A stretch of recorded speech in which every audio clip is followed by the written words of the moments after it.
صفحہ نمبر 400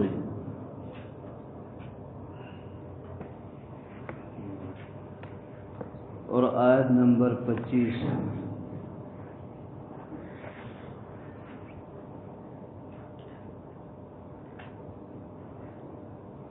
سورہ العنکبوت آیت نمبر 25 صفحہ نمبر 400۔ اعوذ باللہ من الشیطان الرجیم، بسم اللہ الرحمن الرحیم۔ وقال انما اتخذتم من دون اللہ اوثانا مودة بینکم فی الحیاة الدنیا ثم یوم القیامة یکفر بعضکم ببعض ویلعن بعضکم بعضا ومأواکم النار وما لکم من ناصرین۔ فآمن له لوط وقال انی مہاجر إلی ربی إنه هو العزيز الحكيم۔ ووهبنا له إسحاق ويعقوب وجعلنا في ذريته النبوة والكتاب وآتيناه أجره في الدنيا وإنه في الآخرة لمن الصالحين۔ ولوطا إذ قال لقومه إنكم لتأتون الفاحشة ما سبقكم بها من أحد من العالمين۔ أئنكم لتأتون الرجال وتقطعون السبيل وتأتون في ناديكم المنكر فما كان جواب قومه إلا أن قالوا ائتنا بعذاب الله إن كنت من الصادقين۔ قال رب انصرني على القوم المفسدين۔ آج کے ترجمہ سے پہلے کل ایک غلط فہمی ہوئی ہے بتاتے ہوئے ڈاکٹر خلیل صاحب ابراہیم خلیل صاحب نے اس کی توجہ دلائی، جزا اللہ خیرا۔ حسبنا اللہ ونعم الوکیل کے حوالے سے کہ کل قصوں میں ذرا گٹ بٹ ہو گئی، حالانکہ ہم سورہ آل عمران جو ہے پڑھتے ہوئے یہ ساری باتیں وہاں ہو چکی تھی۔ سورہ آل عمران کی آیت نمبر 172 اور 173، جس میں اللہ نے یہ فرمایا کہ جن لوگوں نے اللہ اور اللہ کے رسول کی بات مان لی زخمی ہونے کے باوجود، ان کے لیے بہت بڑا اجر ہے، بہت اجر عظیم ہے۔ اور وہ کون لوگ تھے؟ الذین قال لهم الناس ان الناس قد جمعوا لكم فاخشوهم فزادهم ایمانا وقالوا حسبنا اللہ ونعم الوکیل۔ کہ جب ان سے کہا گیا کہ لوگ جمع ہو گئے ہیں تمہارے خلاف، لہذا ڈرو، کچھ اپنا بچاؤ کر لو، تو ان کا ایمان بجائے ڈرنے کے مزید ان ایمان میں اضافہ ہوا، اور انہوں نے کہا کہ اللہ ہمارے لیے کافی ہے اور وہ بہترین کارساز ہے۔ کل غلطی سے میں نے بتایا کہ حالانکہ سورہ آل عمران میں سارا جو ہے نا وہ قصہ میں بتا چکا تھا، کہ چونکہ سورہ احزاب میں بھی کچھ اس طرح کی جو ہے فزادہم ایمانا اور اس طرح کی باتیں ہیں، تو یہ غزوہ احزاب یا غزوہ خندق کے موقع پہ نہیں تھا، یہ حمراء الاسد، اگرچہ اس میں اور بھی کوئی مختلف آراء ہے، لیکن جو زیادہ تر مفسرین کا رجحان اسی طرف ہے کہ جب غزوہ احد سے جاتے ہوئے ابو سفیان یہ نعرہ لگا کر گیا تھا کہ ایک تو یہ کہا کہ ہمارا اور تمہارا اگلا مقابلہ جو ہے وہ اگلے سال اسی وقت بدر میں ہوں گے، بدر کے مقام پہ یہ، کیونکہ سن 2 ہجری میں بدر کبریٰ ہے، جو سب سے جو بڑا غزوہ، جو غزوہ بدر الکبریٰ کے نام سے، وہ سن 2 ہجری میں ہے، اور اس کے ٹھیک 1 سال بعد سن 3 ہجری میں غزوہ احد ہے،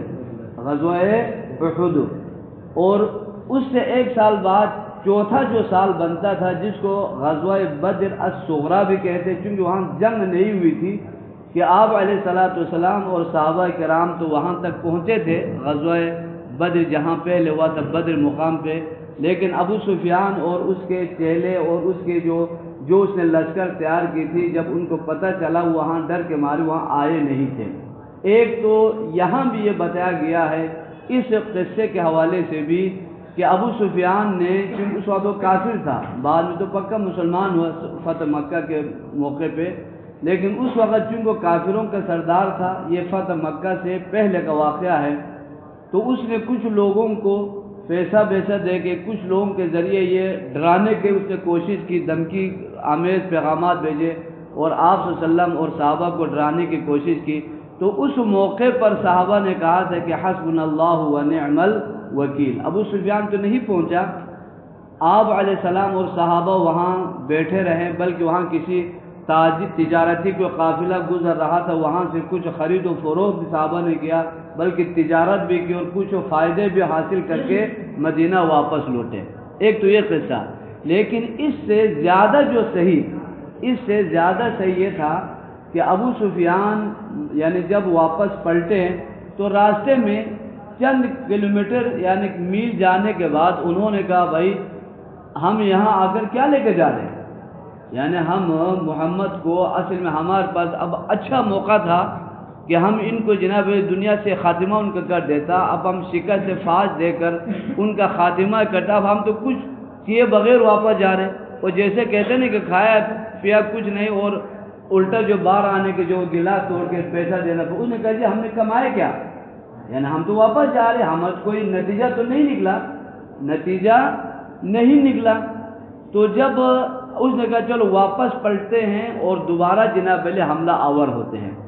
ادھر رسول اللہ صلی اللہ علیہ وسلم کو بھی اس کی اطلاع ہوئی، اللہ نے دی یا جاسوسوں کے ذریعے ملی، بہرحال آپ کو جب پتہ چلا تو آپ علیہ الصلوۃ والسلام نے فرمایا کہ ابو سفیان اور اس کے لشکر کی سرکوبی کے لیے یہاں سے کوچ کرو، یہ ہے نا کہ من بعد ما اصابهم القرح، یعنی غزوہ احد میں تقریباً سارے زخمی تھے، یعنی اللہ کے نبی علیہ الصلوۃ والسلام سمیت اکثر صحابہ جو وہ زخموں سے چور چور تھے، لیکن جب اللہ کے رسول کا اور اللہ کا جب یہ اعلان ہوا، جب حکم ہوا، تو باوجود زخمی ہونے کے وہ کوچ کر گئے، چل پڑے سارے، اور ادھر سے تقریباً 8 کلومیٹر فاصلہ طے کر کے 8 میل ایک جگہ ہے جس کو کہتے ہیں حمراء الاسد، حمراء الاسد نامی جگہ، یعنی اور اس جنگ اس کو بھی حالانکہ لڑائی نہیں ہوئی، لیکن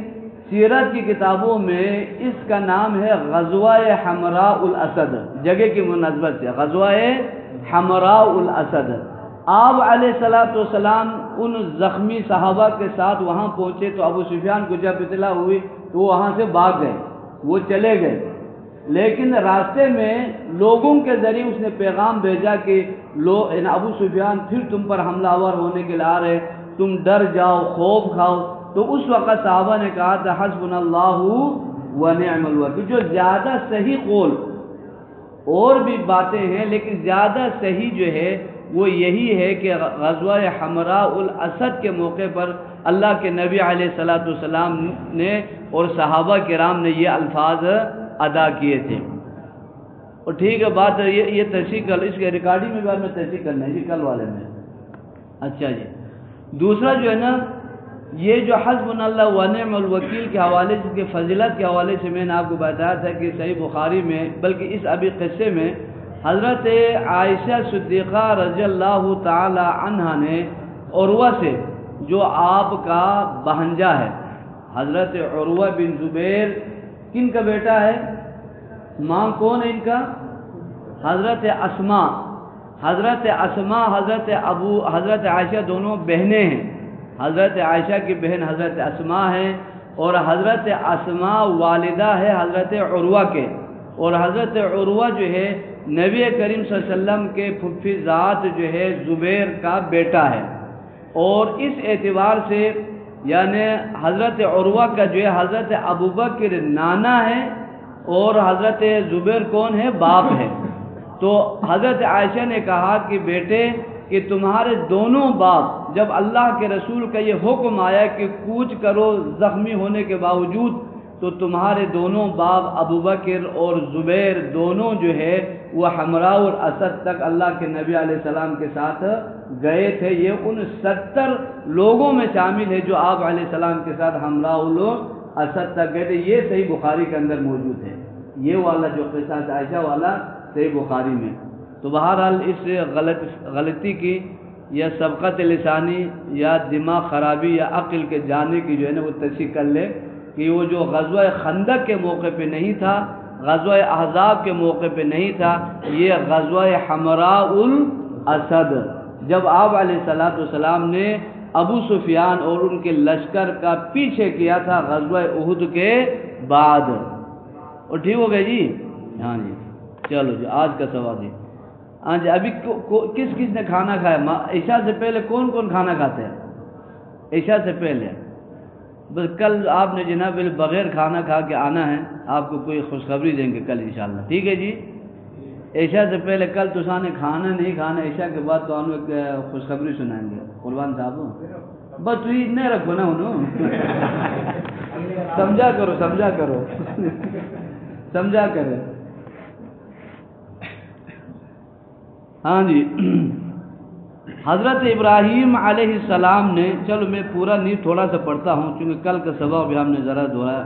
حضرت ابراہیم علیہ السلام نے اپنی قوم سے کہا، وقال، اور انہوں نے فرمایا، کنہوں نے؟ ابراہیم علیہ السلام نے، انما اتخذتم من دون اللہ، کہ سوائے اس کے نہیں تم نے اللہ کے سوا بنا رکھا ہے اوثانن، بتوں کو، یعنی بتوں کو اللہ کے سوا تم لوگوں نے معبود بنایا ہے۔ اور اس کی وجہ کیا ہے؟ اس لیے نہیں کہ یہ معبود برحق ہے یا یہ بت جو تمہارے حقیقی معبود ہے، بلکہ مودت بینکم فی الحیات الدنیا، تمہارے آپس کی محبت کی وجہ سے دنیاوی زندگی میں، یعنی ایک دوسرے کو دیکھے دوستی میں، وہ سمجھے اپنے آباء و اجداد کی پیروکاری میں، یہ جو بتوں کی پوجا تم نے شروع کی ہے دنیاوی زندگی کے آپس کی، کس کی وجہ سے؟ دوستی کی وجہ سے۔ مودت بینکم، تمہارے آپس کی محبت اور مودت کی وجہ سے، فی الحیات الدنیا، دنیا کی زندگی میں۔ لیکن تمہاری دوستی کا قیامت کے دن حال کیا ہوگا وہ بھی سن لو۔ ثم یوم القیامت، پھر قیامت کے دن، یکفر بعضکم ببعض، تم میں سے بعض کا انکار کریں گے، تم ایک دوسرے کے انکار کریں گے، وَيَلْعَنُ بَعْضُكُمْ بَعْضًا، اور تم میں سے بعض پر، یا تم ایک دوسرے پر لعنت بھیجیں گے۔ یہ جو دنیا کی جو دوستی ہے نا، جس دوستی کی بنیاد پر تم اللہ تعالیٰ کے ساتھ تم شریک ٹھہرا رہے ہو، بتوں کو تم پوجتے ہو، یہی دوستی قیامت کے دن ایک دوسرے پر لعنت بھیجنے کے کیا بنے گا؟ سبب بنے گا۔ کیونکہ قرآن میں اللہ نے دوسری جگہ فرمایا کہ الاخلاء یومئذ بعضهم لبعض عدو الا المتقین، متقین اور مومنین اور پرہیزگاروں کے علاوہ قیامت کے دن جو یعنی گناہگار لوگ ہوں گے وہ ایک دوسرے کے دشمن بن جائیں گے۔ خلیل کے جمع اخلاء، یعنی جو سب سے دوستی محبت کا جو آخری درجہ ہے وہ کیا ہے؟ خلت ہے۔ اسی لیے اللہ کے نبی علیہ السلام نے فرمایا تھا نا، لو کنت متخذا خلیلا لاتخذت ابا بکر خلیلا ولکن صاحبکم خلیل اللہ، کہ اگر میں اللہ کے سوا دنیا میں سے کسی کو اپنا خلیل بناتا تو کسے بناتا؟ ابو بکر کو بناتا، لیکن چونکہ میرا خلیل جو ہے وہ کون ہے؟ اللہ ہے۔ کہ سب سے زیادہ محبت میری کس سے ہے؟ اللہ سے، تو اس لیے میں کسی اور کو اپنا خلیل نہیں بنا سکتا۔ تو سب سے آخری درجہ ہے۔ بڑے جناب علی جگری دوست، بڑے جناب علی گرم دوست قیامت کے دن ایک دوسرے کے کیا بن جائیں گے؟ دشمن بن جائیں گے۔ الا المتقین، ما سوائے پرہیزگاروں کے۔ پرہیزگاروں کی دوستی دنیا میں بھی قائم اور آخرت میں بھی قائم رہے گی۔ تو لیکن یہاں یہ دیکھو، ثم یوم القیامت، پھر قیامت کے دن، یکفر بعضکم ببعض، تم ایک دوسرے کا انکار کریں گے، ویلعن بعضکم بعضا، اور تم ایک دوسرے پر لعنت کرے گا، اور ومأواکم النار، اور تمہارا ٹھکانہ آگ ہوگا، وما لکم من ناصرین، اور تمہارے لیے وہاں کوئی مددگار نہیں ہوگا۔ اب حضرت ابراہیم علیہ السلام کی اتنی خوبصورت تقریر، دلائل کے ساتھ جو ہے جو دعوت اور اللہ کی طرف بلانے، شرک کی تردید، اللہ کی وحدانیت، عقیدہ توحید کے اس بات میں جتنی دلیلیں پیش کی، اس کے باوجود یعنی آگ سے صحیح سلامت نکلنے کا معجزہ دیکھنے کے باوجود فآمن لہ لوط، اور بعض جگہوں پر ہے کہ حضرت لوط علیہ السلام کے علاوہ کوئی اور قوم میں سے ایمان نہیں لایا۔ حضرت لوط ان کا کیا تھا؟ بھتیجا، یعنی لوط بن ہاران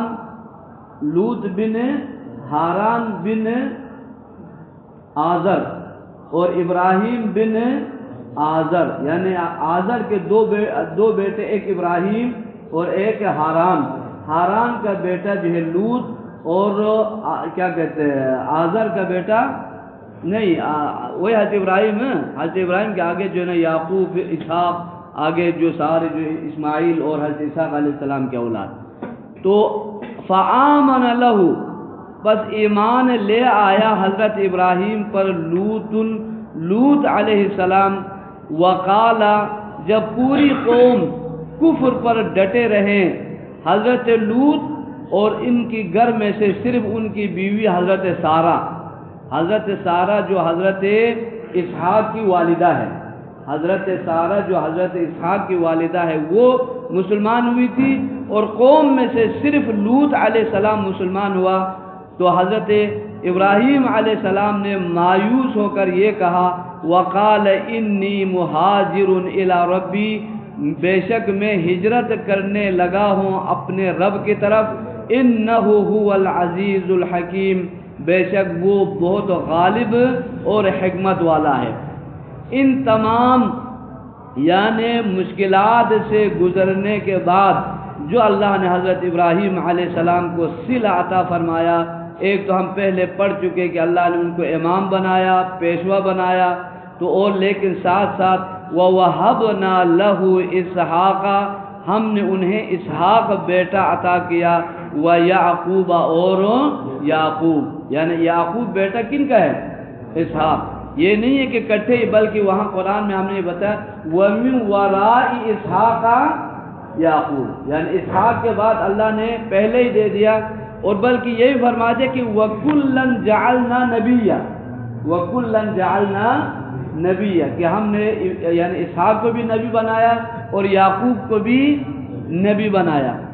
اس سے ایک اور جو ہے نا یہودیوں کی ایک اور جناب علی کو دعویٰ کی جو ہے نا رد ہو جاتی ہے۔ یہودیوں کا عقیدہ یہ ہے کہ جس یعنی بیٹے کو حضرت ابراہیم نے ذبح کرنے کی کوشش کی تھی اللہ کے حکم پر، وہ کون تھا؟ یہودیوں کا ہے کہ اسحاق تھا، اور جبکہ حقیقت میں وہ کون ہے؟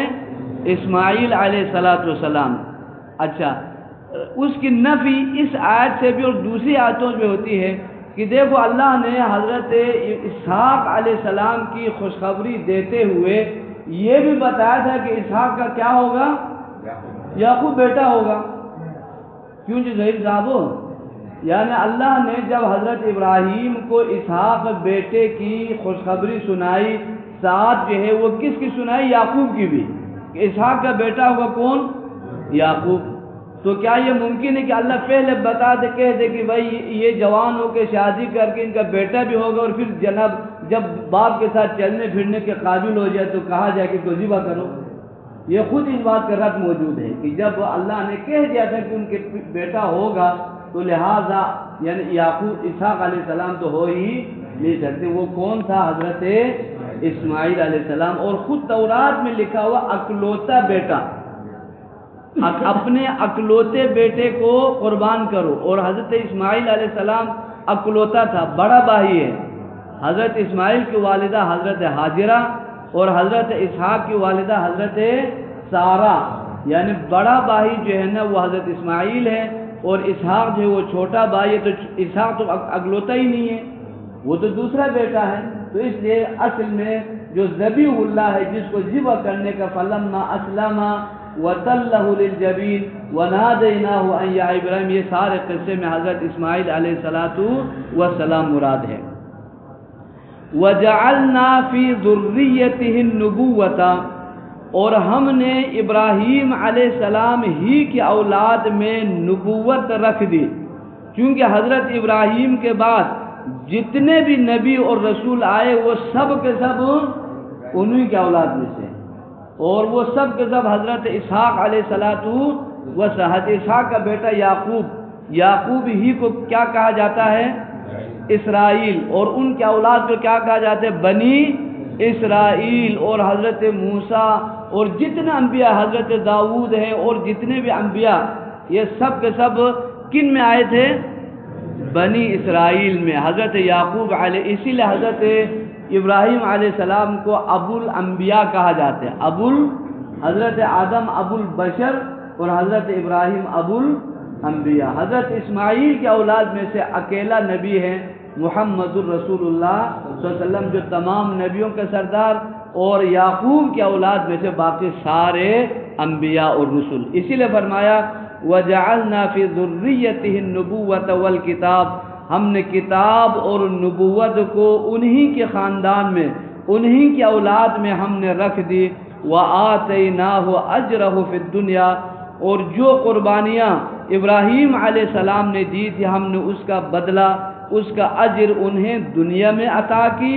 وَإِنَّهُ فِي الْآخِرَةِ لَمِنَ الصَّالِحِينَ، اور بے شک وہ قیامت کے دن اور آخرت کے دن نیک لوگوں میں سے ہوں گے۔ یعنی اللہ نے دنیا اور آخرت دونوں جہانوں میں حضرت ابراہیم علیہ السلام کو مقام مرتبہ عطا فرمایا۔ بس اتنے کافی ہے۔ ہاں جو وقال، اور فرمایا حضرت ابراہیم نے انما اتخذتم من دون اللہ اوثانا، سوائے اس کے نہیں تم نے اللہ کے سوا بتوں کو معبود بنا رکھا ہے، مودت بینکم، آپس کی تمہاری آپس کی محبت کی وجہ سے، یا اس محبت کو برقرار رکھنے کے لیے، فی الحیات الدنیا، دنیاوی زندگی میں، ثم یوم القیامت، پھر قیامت کے دن، یکفر بعضکم ببعض، تم ایک دوسرے کا انکار کرے گا، وَيَلْعَنُ بَعْضُكُمْ بَعْضًا، اور تم ایک دوسرے پر لعنت بھیجے گا، وَمَأْوَاكُمُ النَّارُ، اور تمہارا ٹھکانہ آگ ہے، وَمَا لَكُمْ مِن نَاصِرِينَ، اور نہیں ہے تمہارے لیے، نہیں ہوگا تمہارے لیے کوئی مددگار۔ فَآمَنَ لَهُ لوط، یعنی فَآمَنَ بِهِ یا فَآمَنَ لَهُ، دونوں کا معنی ایک ہے، کیونکہ ایک ہی چیز کے متعلق جہاں کسی جگہ پر لہو کا استعمال ہوا تو کسی جگہ پر اسی کے متعلق بِهِ بھی ہے۔ فَآمَنَ لَهُ لوط یا فَآمَنَ بِهِ معنی ایک ہے۔ وَقَالَ إِنِّي مُهَاجِرٌ إِلَى رَبِّي، حضرت ابراہیم نے کہا کہ میں ہجرت کرنے لگا ہوں اپنے رب کی طرف۔ إِنَّهُ هُوَ الْعَزِيزُ الْحَكِيمُ، بے شک وہ غالب حکمت والا ہے۔ وَوَهَبْنَا لَهُ إِسْحَاقَ وَيَعْقُوبَ، یعنی حضرت ابراہیم علیہ السلام کی ہجرت کی وجہ یعنی دین کی تبلیغ، دین کی دعوت اور اللہ کی طرف لوگوں کو بلانا اور دین کو، دین اسلام کو غلبہ دینا مقصود تھا، ورنہ تو ان کی قوم تو ان کا تو کچھ نہیں بگاڑ سکتے تھے، وہاں تو کچھ کر نہیں سکا، وہاں رہنا تو مسئلہ نہیں تھا، لیکن اس جگہ پر رہتے ہوئے جب اتنی تبلیغ کرنے کے دعوت دینے کے باوجود جب کوئی مسلمان نہیں ہوا ماں سوائے لوط علیہ السلام کے، تو انہوں نے کہا کہ یہاں پہ رہنا مناسب نہیں ہے، وہاں سے وہ ہجرت کرے۔ تو فرمایا کہ میرا رب غالب ہے، ورنہ اللہ تعالیٰ خود دین کا غلبہ عطا فرمائے گا، وہ حکمت والا ہے۔ وَوَهَبْنَا لَهُ إِسْحَاقَ وَيَعْقُوبَ، اور ہم نے انہیں عطا کی اسحاق اور یعقوب۔ وَجَعَلْنَا فِي ذُرِّيَّتِهِ النُّبُوَّةَ وَالْكِتَابَ، اور ہم نے انہی کی اولاد میں نبوت اور کتاب ہم نے لکھ دی، رکھ دیا۔ وَآتَيْنَاهُ أَجْرَهُ، اور ہم نے انہیں ان تمام قربانیوں کا اجر ہم نے انہیں عطا کیا دنیا میں، نیک نامی، اور دنیا میں اللہ تبارک و تعالیٰ نے ان کی محبت ایسی رکھ دی کہ ہر فرقہ والا، ہر دین والا کہتا ہے کہ ہم کون ہے؟ ابراہیمی ہیں، ہم ملت ابراہیم پر ہے۔ یہ بھی اللہ کی طرف سے ان کو بدلہ ہے۔ وَإِنَّهُ فِي الْآخِرَةِ لَمِنَ الصَّالِحِينَ، اور بے شک وہ قیامت کے دن نیک لوگوں میں سے ہوں گے۔ اللہ تعالی ہم سب کو بھی نیک لوگوں میں شامل فرما دے۔ ہاں جی، اعوذ باللہ من الشیطان الرجیم۔